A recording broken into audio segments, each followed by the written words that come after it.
UC Ghulam Ahmad हालेकोट जेका UC MP Bashir Ahmad हालेकोट जी UC है उते मौजूद आहियूं ॻोठ कादू माछी प्राइमरी स्कूल में जिते गुज़िरियल केतिरे अरसे खां उस्ताद मुक़रर न थियण सबब जेको आहे सो हितां जेके ॿारड़ा आहिनि उहे पढ़ाई खां महरूम आहिनि उन हवाले सां अचो त पुछूं था हितां जे ॻोठाणनि खां। सुबुह जो अचनि था वीचारा हिते वेही वेही गर्मीअ में पंहिंजे मुक़रर टाइम ते वञनि था। उस्ताद जी जेको न हुअण जे सबब असांजी तइलीम बिल्कुलु तबाह आहे। महीना थी विया आहिनि उस्ताद अचे कोन पियो ऐं ॿारड़ा जेके आहिनि अचनि था हिते पोइ रांदि कुॾी ते वेही वेही कॉलेज में रांदि कुॾी वञनि था हलिया।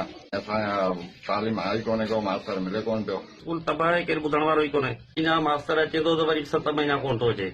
इहो मुसलसल हलंदो रहे थो। असांजे ॻोठ जी हिते मुकमल तालीम तबाह आहे। ॻोठ कादू माछी जे रहवासियुनि जो चवणु आहे त जेको आहे सो खेनि उस्ताद मुक़रर करे ॾिनो वञे त जीअं संदन नंढड़ा मासूम ॿारड़ा पंहिंजी पढ़ाई जारी रखी सघनि। कैमरामैन लव कुमार सां गॾु अशरफ चांडियो, सिंध TV न्यूज़, मातली।